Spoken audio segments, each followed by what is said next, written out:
At 11:17 a.m. on August 9, 1944, First Lieutenant Thomas Kowalski sat in the left seat of a B-17G Flying Fortress, nicknamed Liberty's Last, watching the oil refineries of Ploiesti, Romania, disappear beneath a curtain of smoke and flame. 25 years old, 19 combat missions, zero room for mistakes. The 449th Bombardment Group had just completed their bombing run over one of the most heavily defended targets in Europe. Ploiesti supplied 30% of Germany's fuel. The Luftwaffe and Romanian air defense forces protected it with everything they had. 412 anti-aircraft guns ringed the refineries. German Messerschmitt Bf 109s and Romanian IAR-80 fighters prowled the sky in packs of 6 or 8 aircraft. Every mission to Ploiesti was a calculated risk. Every crew knew the numbers. In the summer of 1944, 1 out of every 4 bombers sent to Ploiesti did not return. Kowalski's B-17 was part of a 48 aircraft formation from the 449th, flying out of Grottaglie Army Airfield in southern Italy. The mission briefing had been straightforward. Strike the Astra Romana refinery complex in the heart of Ploiesti. Destroy the cracking towers and storage tanks. Cripple Germany's fuel production. Return to base. The formation had penetrated Romanian airspace at dawn, climbing to 23,000 feet to stay above most of the flak. The approach had been clean. No early fighter contact. No mechanical problems. Liberty's Last held position in the middle of the formation, surrounded by other B-17s whose propellers churned the thin air into invisible turbulence. Then they reached the initial point. The IP was the last navigation checkpoint before the bomb run. From the IP to the target, bombers flew straight and level. No evasive maneuvers. No variations in course. The Norden bomb sight required stability to calculate the proper release point.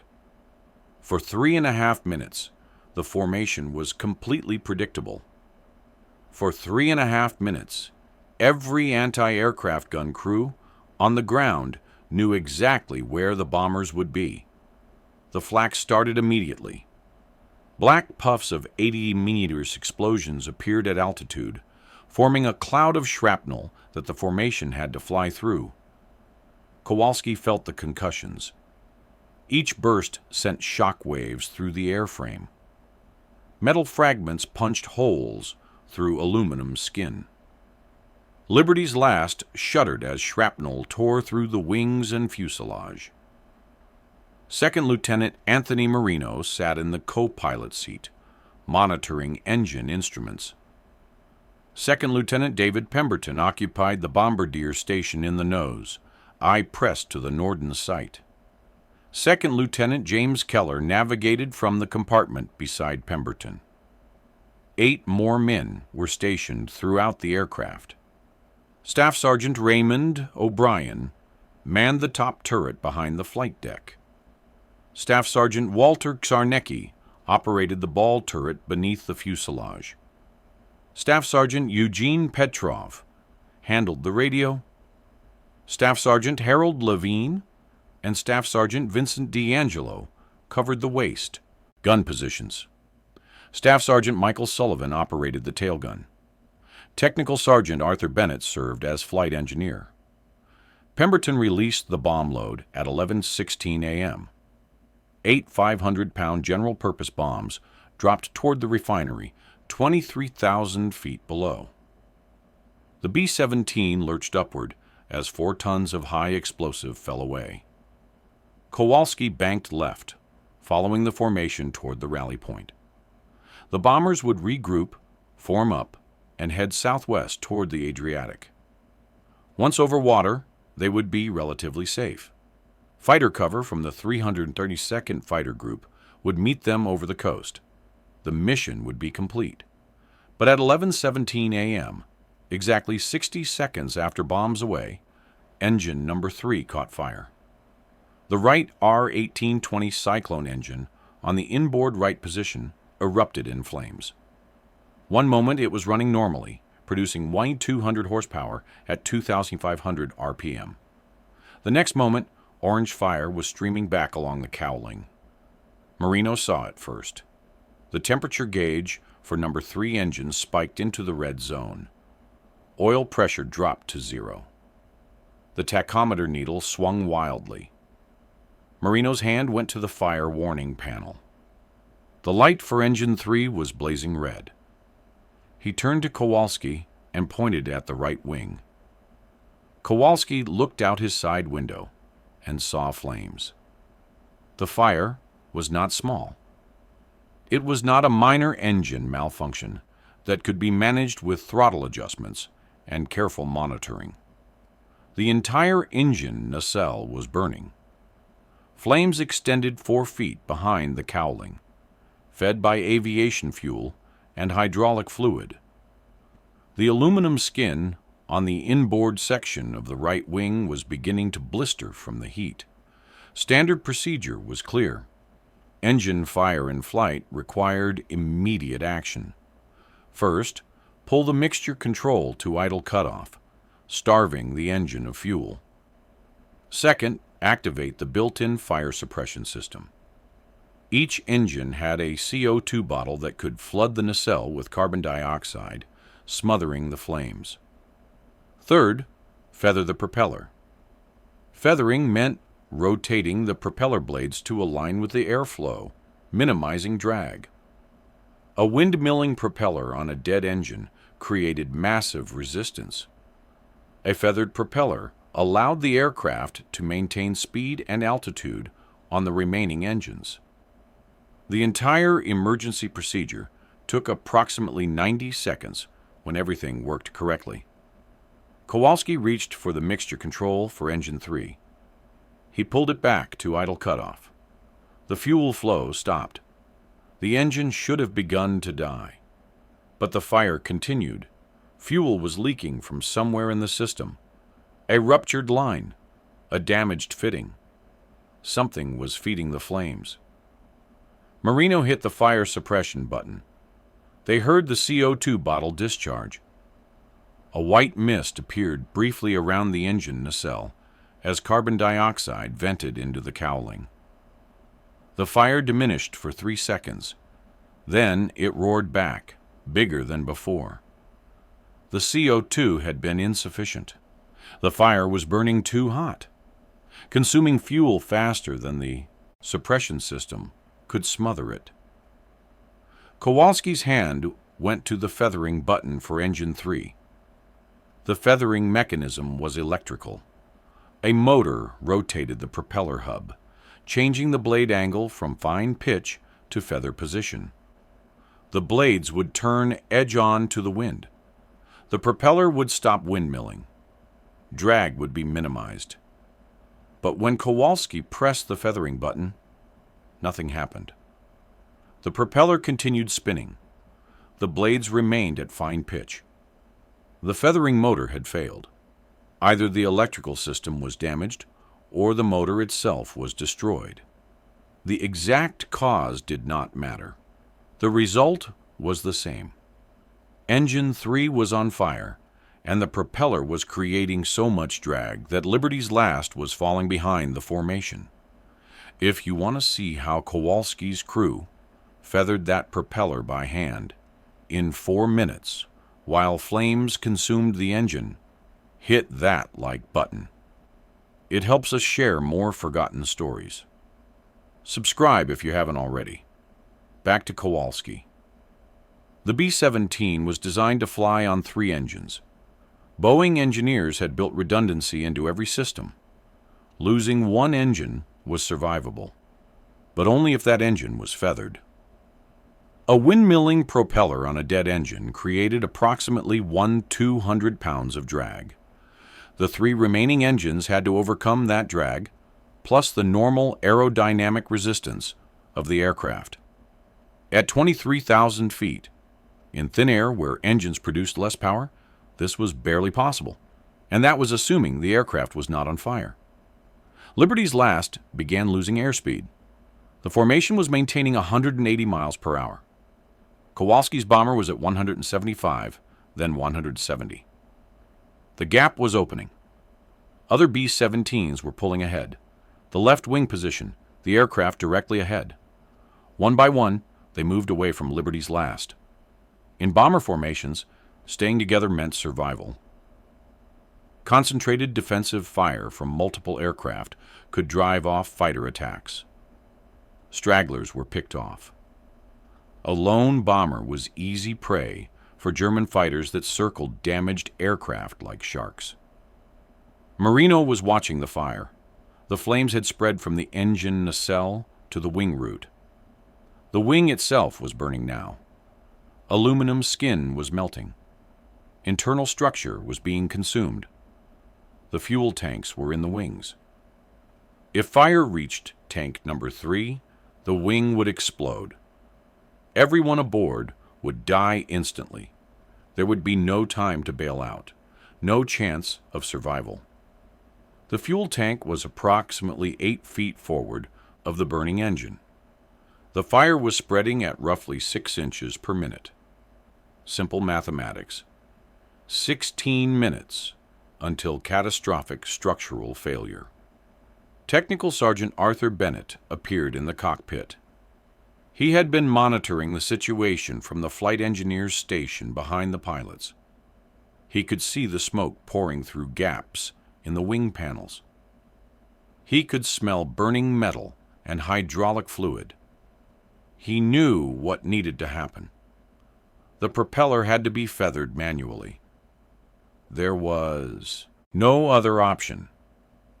If the propeller continued windmilling, the bomber would fall too far behind the formation. German fighters would attack. The crew would have to bail out over Romania. Those who survived the parachute landing would be captured. But if the propeller could be feathered, if drag could be reduced, Liberty's last might make it back to the formation. They might make it to the Adriatic. They might make it home. The problem was access.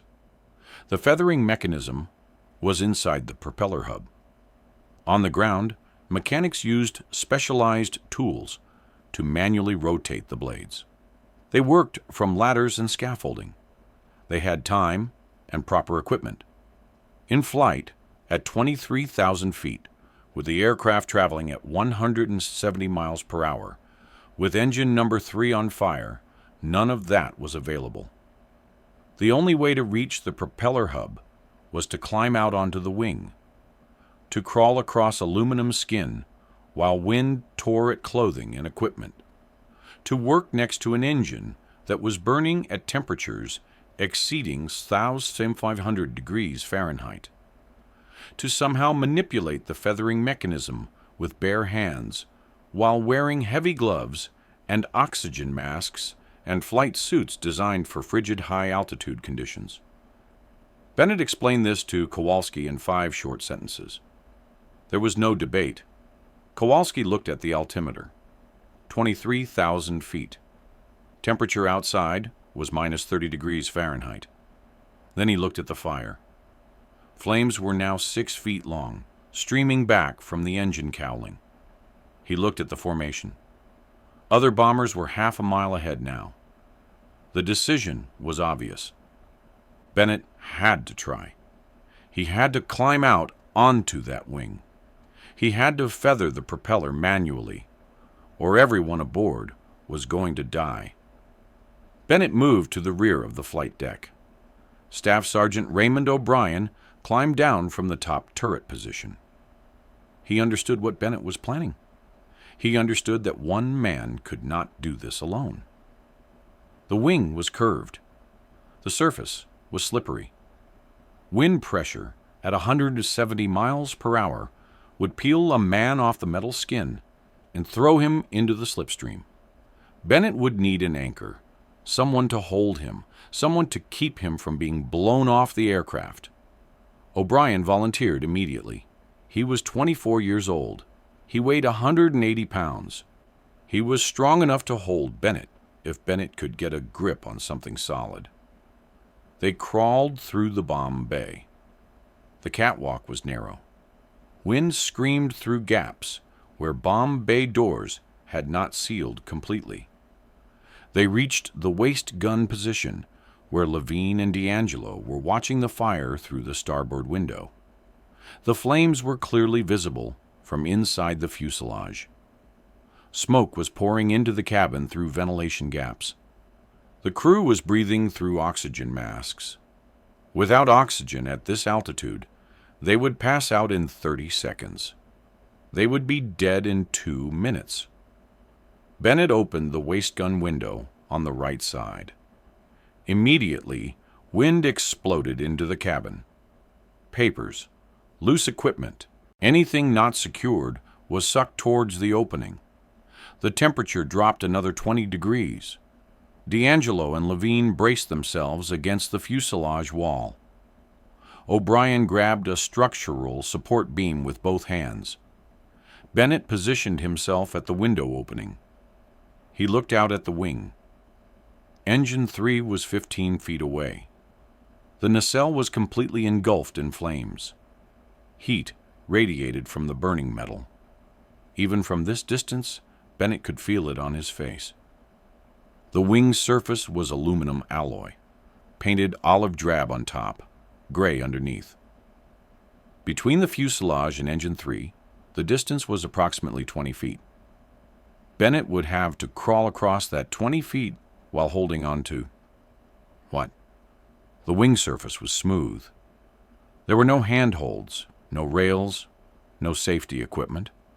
The only features were access panels, rivet lines, and the slight curve of the airfoil shape.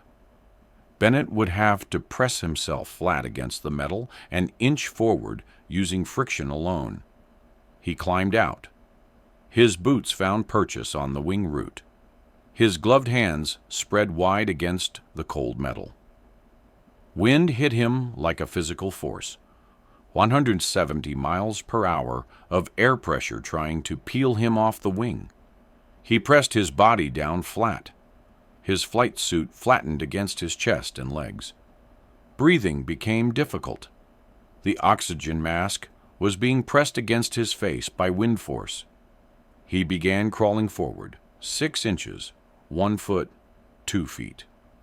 O'Brien was leaning out the waist gun window, holding Bennett's left ankle.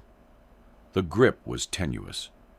If Bennett slipped, if his hands lost purchase, O'Brien would not be able to hold him. The wind would rip Bennett off the wing and into the sky. He would tumble through space for 23,000 feet. His parachute might not deploy. Even if it did, he would land in Romania, capture or death. Those were the only outcomes. Bennett reached the engine nacelle. The heat was overwhelming. Flames were 3 feet from his position. The metal skin on the wing was hot enough to burn through his gloves. He could feel blisters forming on his palms. The pain was immediate and severe. He gritted his teeth and kept moving. The propeller hub was directly in front of him now. The hub was a cylindrical housing, approximately 18 inches in diameter. Inside the housing was the feathering mechanism, a series of gears, push rods, and actuators that controlled blade angle. Normally, the electric motor rotated these components. With the motor dead, someone had to rotate them by hand. The problem was, the propeller was still spinning. The blades were rotating at approximately 800 RPM. Not as fast as normal operating speed, but fast enough to be lethal. Each blade was 9 feet long and weighed 40 pounds. If a blade struck Bennett, it would kill him instantly. He had to time his movements.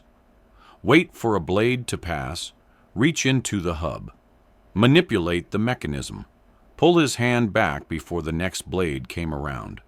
The timing window was a fraction of a second, and he had to do this while lying flat on a wing in 170 miles per hour wind, next to an engine that was on fire.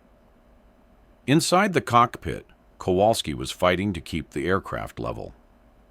The asymmetric thrust from the dead engine was creating a constant yaw to the right. He was using left rudder to compensate. His left leg was fully extended, pushing the rudder pedal as hard as he could. Marino had his hands on the control yoke, helping to hold the wings level. The bomber wanted to roll right. The burning engine was creating drag on that side. The aircraft was trying to enter a spiral. If Kowalski and Marino lost control for even a few seconds, Liberty's last would roll inverted. Everyone aboard would die. Bennett studied the propeller hub. He could see the access panel, a metal cover held in place by 8 screws. The screws required a screwdriver. Bennett had brought a screwdriver from the tool kit. He pulled it from his belt. His hands were shaking. The cold, the fear, the pain from the burns on his palms. He positioned the screwdriver against the first screw head. The propeller blade whistled past 6 inches from his face. Wind from the passing blade buffeted his helmet. He began turning the screw. It was frozen in place. Months of vibration and temperature cycling had locked the threads. He applied more pressure. The screwdriver slipped. The blade came around again. Bennett ducked. The blade missed him by 4 inches. At 11:21 a.m., 4 minutes after the fire started, Liberty's last was at 22,500 feet. The aircraft had lost 500 feet of altitude. Airspeed was down to 165 miles per hour. The formation was now a full mile ahead. Kowalski could barely see the other bombers. They were dark specks against the sky. German fighters would spot Liberty's last soon. A lone bomber, separated from the formation, on fire. Easy target. The kill would be simple. One pass with 20mm cannons. The B-17 would disintegrate. Bennett got the first screw loose, then the second. His fingers were numb. The cold was penetrating his gloves. He could not feel the screwdriver handle anymore. He was working by muscle memory. 3rd screw, 4th screw. The propeller kept spinning. Each blade passage was a reminder that one mistake would be fatal. 5th screw, 6th. His right hand was bleeding. A blister had burst. Blood was mixing with hydraulic fluid on the wing surface. 7th screw. The access panel was almost free. 8th screw. Done. He removed the access panel. The feathering mechanism was visible inside the hub. A series of metal push rods connected to a central actuator. The push rods controlled the blade angle. Bennett had to rotate the actuator 90 degrees. That would move the push rods. The push rods would change the blade angle. The blades would feather. But the actuator was designed to be rotated by an electric motor, producing 50 foot-pounds of torque. Bennett's hands, weakened by cold and burns, would have to produce the same force. He gripped the actuator. It would not move. He pulled harder. Nothing. The mechanism was under load. The spinning propeller was creating centrifugal force on the blades. That force was resisting any change in blade angle. Bennett needed leverage. He positioned the screwdriver against the actuator. He used the screwdriver as a pry bar. He pushed.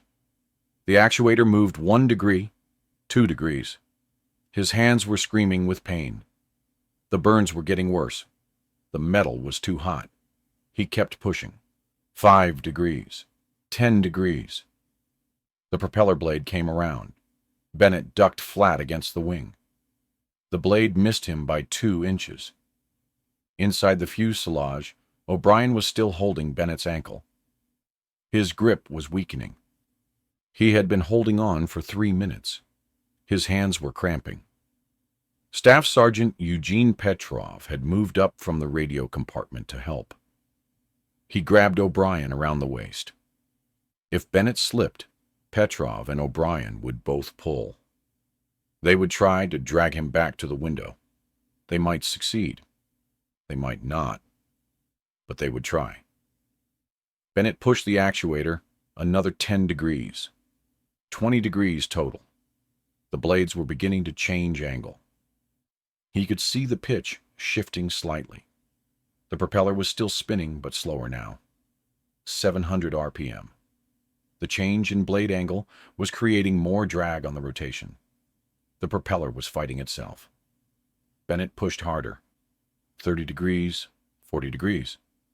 His vision was starting to blur. Hypoxia. His oxygen mask had been partially dislodged by the wind. He was not getting enough oxygen. At 22,000 feet, the air contained less than half the oxygen available at sea level. Without supplemental oxygen, he would pass out.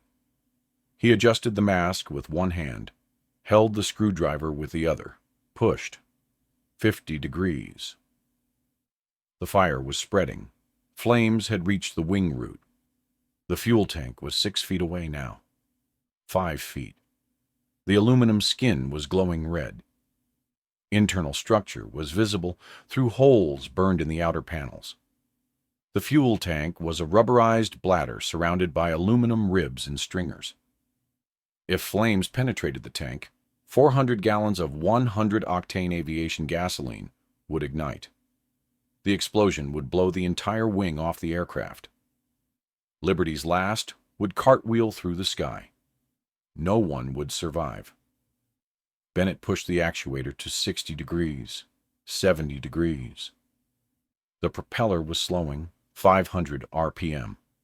The blades were approaching feather position, almost there. 80 degrees.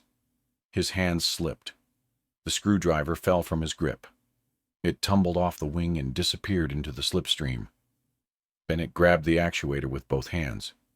No leverage now, just brute strength. He pulled. 85 degrees. His muscles were failing. He could not feel his fingers anymore. The burns, the cold, the lack of oxygen. His body was shutting down. 90 degrees. The propeller blades snapped into feather position. The rotation stopped. The blades were aligned with the airflow. Edge on to the wind. Drag dropped immediately. Liberty's last surged forward. Kowalski felt it instantly. The rudder pressure decreased. The aircraft stopped trying to yaw right. Airspeed began increasing. 165 miles per hour. 170. 175. The bomber was accelerating. The formation was still ahead, but the gap was not widening anymore.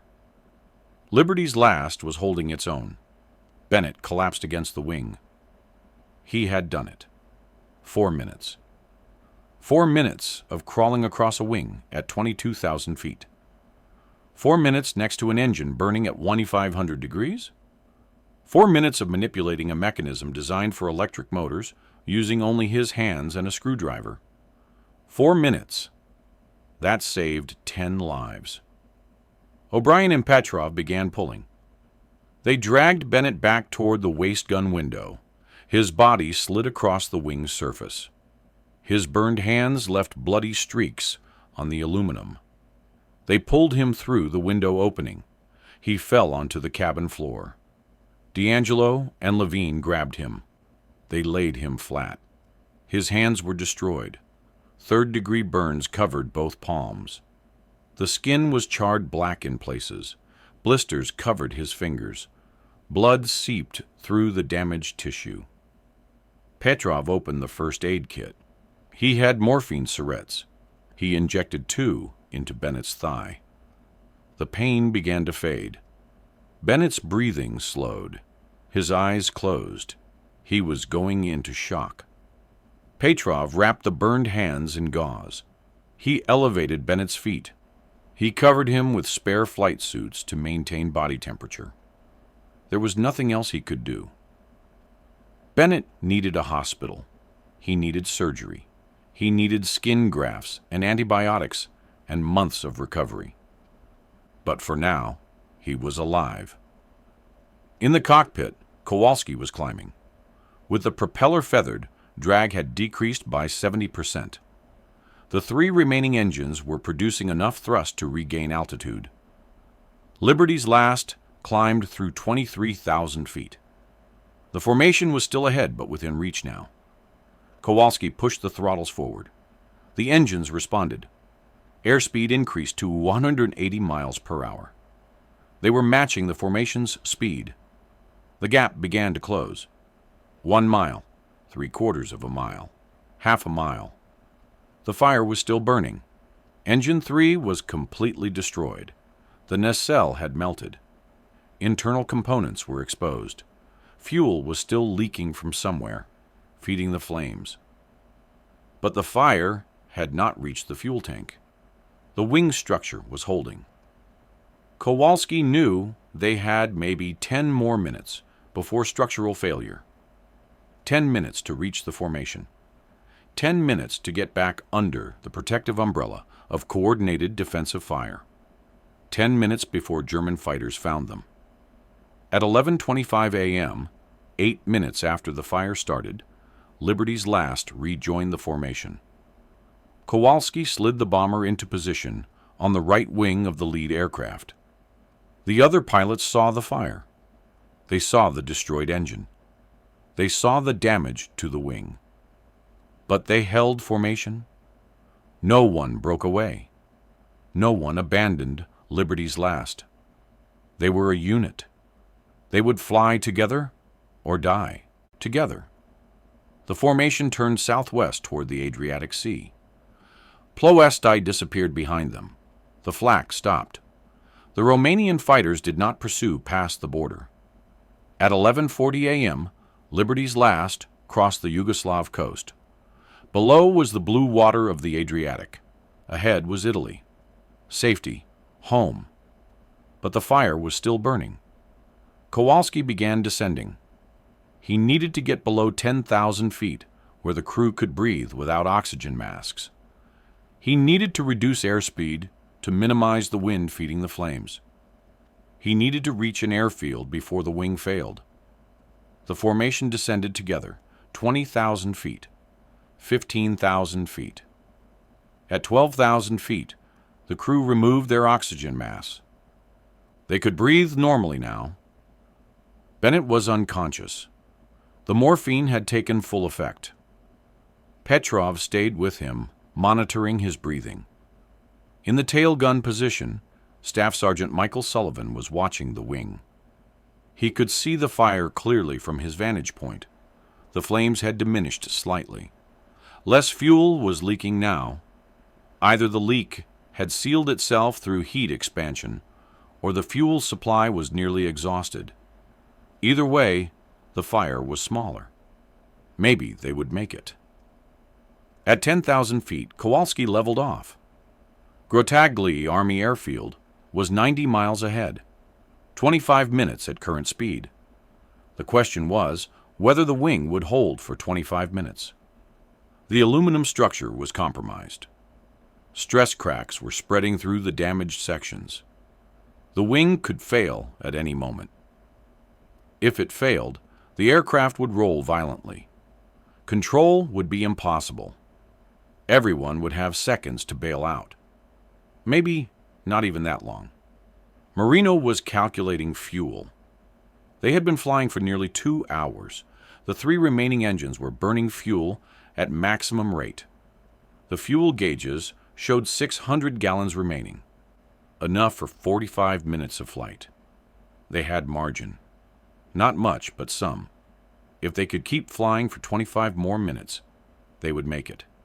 If the wing held. If the fire did not spread. If nothing else went wrong.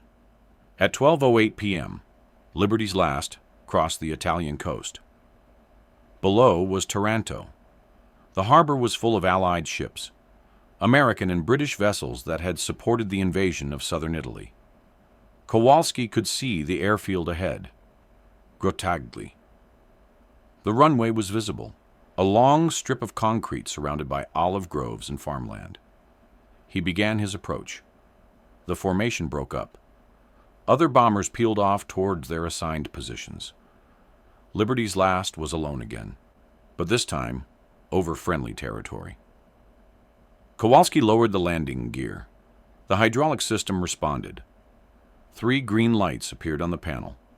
Wheels down and locked. He deployed the flaps. The bomber slowed to 140 miles per hour. He lined up on the runway, 1 mile out. The fire on engine 3 suddenly intensified. A new fuel leak had opened. Flames surged back along the wing. The wing root was burning again. Kowalski ignored it. He focused on the runway. Half a mile, quarter, mile. The wing was shaking. Metal was tearing. He could hear it over the engine noise. The bomber crossed the runway threshold at 120 miles per hour. Kowalski cut the throttles. Liberty's last dropped onto the concrete. The wheels hit hard. The landing gear absorbed the impact. The tail wheel touched down. Kowalski applied brakes. The bomber decelerated. 100 miles per hour. 80, 60. He steered toward the taxiway. Fire trucks were already racing toward them. Crew chiefs had seen the flames from the tower. Emergency vehicles surrounded Liberty's last before it stopped rolling. Firefighters hit the wing with foam and water. The fire died in seconds. Steam rose from the destroyed engine nacelle. Kowalski shut down the remaining engines. The propellers stopped spinning. Silence. After 3 hours of constant engine noise, the silence was overwhelming. Marino unbuckled his harness. His hands were shaking. Kowalski sat motionless, staring through the windscreen at the Italian countryside. They had made it. Somehow, they had made it. The crew evacuated through the waste gun door. Medics were waiting. They carried Bennett on a stretcher to an ambulance. His condition was critical.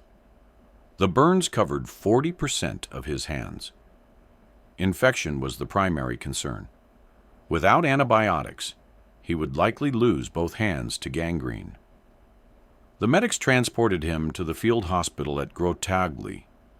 Army doctors examined him immediately. They debrided the burned tissue, removing dead skin and exposing healthy flesh beneath. They applied sulfa powder to prevent infection. They wrapped both hands in sterile bandages. They administered penicillin intravenously. Bennett remained unconscious for 18 hours. The rest of the crew was examined for injuries. O'Brien had strained muscles in both arms from holding Bennett's ankle. Petrov had bruised ribs from bracing against the fuselage. Everyone else was uninjured. They were debriefed by intelligence officers.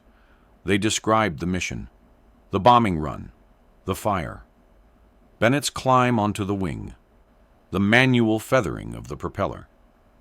The intelligence officers took notes. They had never heard of anyone feathering a propeller by hand in flight. The procedure was theoretically possible, but practically insane. The fact that Bennett had succeeded seemed impossible.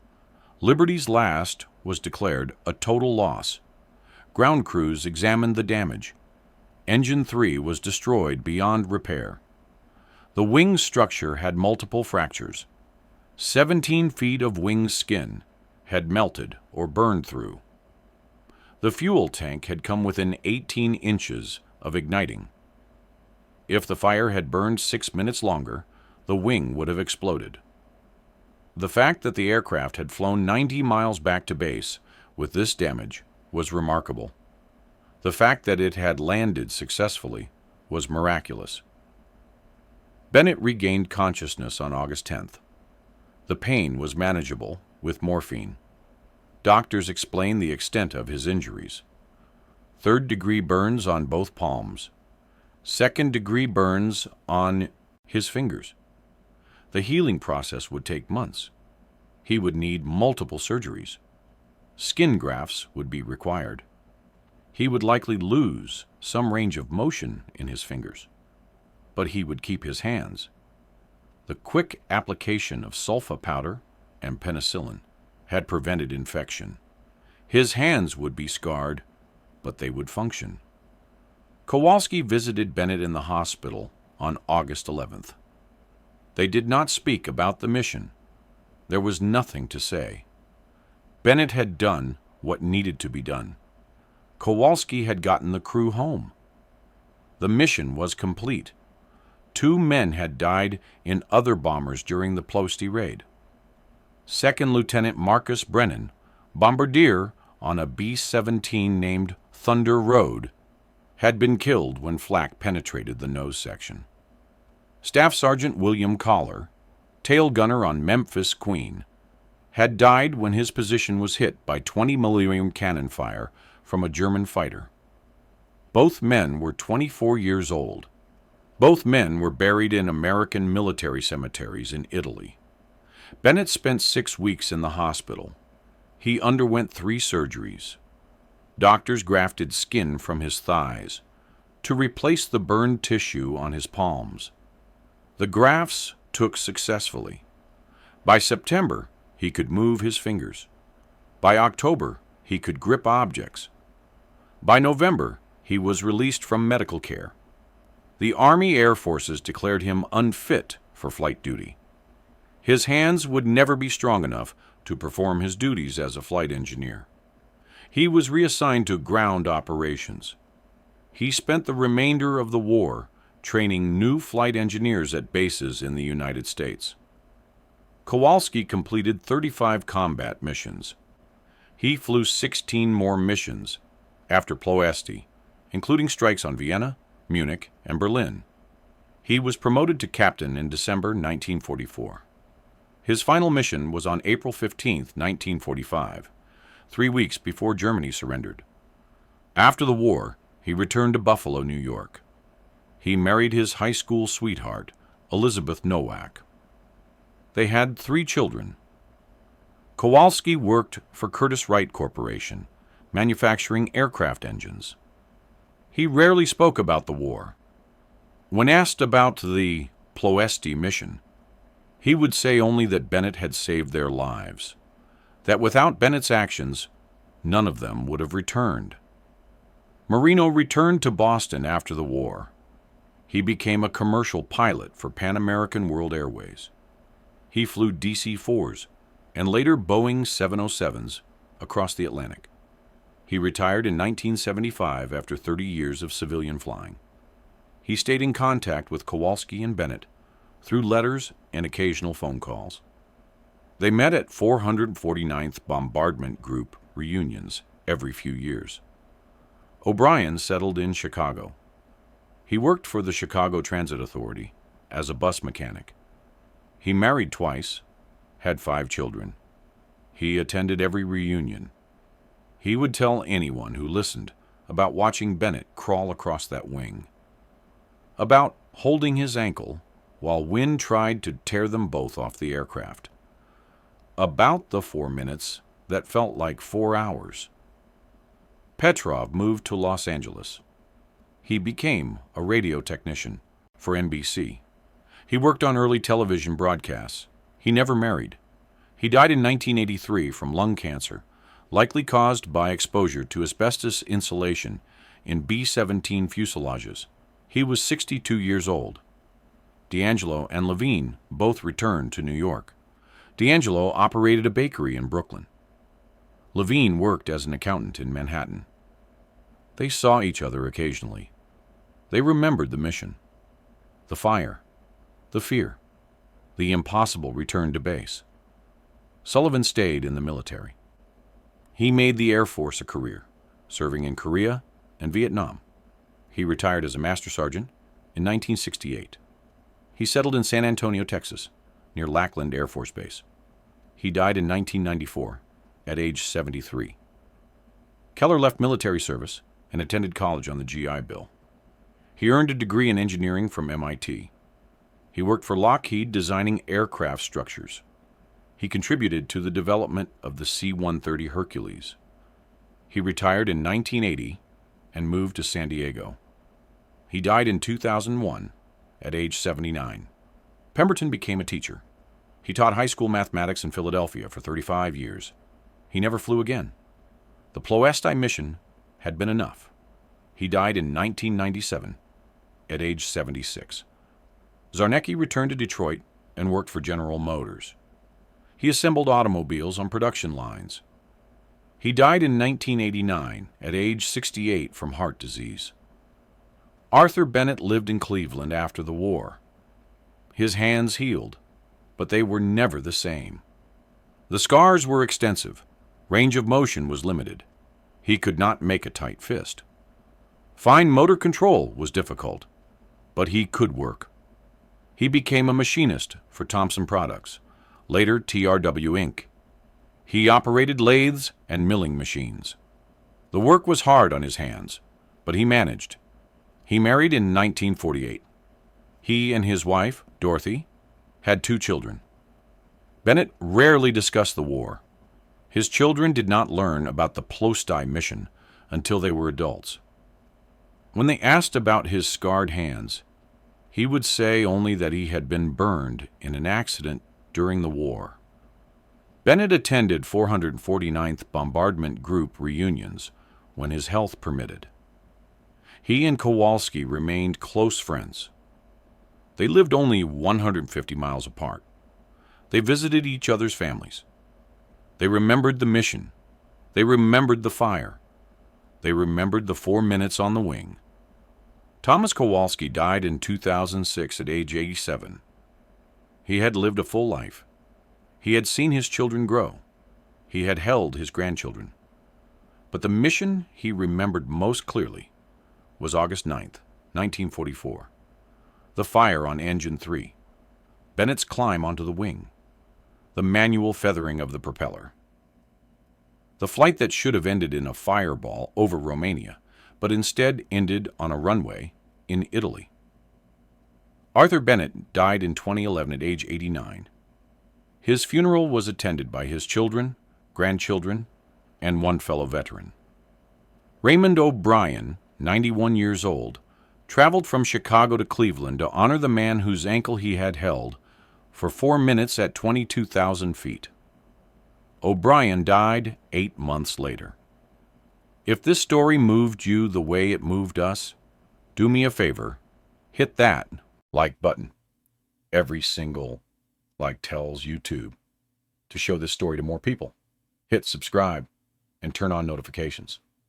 We're rescuing forgotten stories from dusty archives every single day. Stories about flight engineers who climbed onto burning wings to save their crews. Real people, real heroism. Drop a comment right now and tell us where you're watching from. Are you watching from the United States, United Kingdom, Canada, Australia?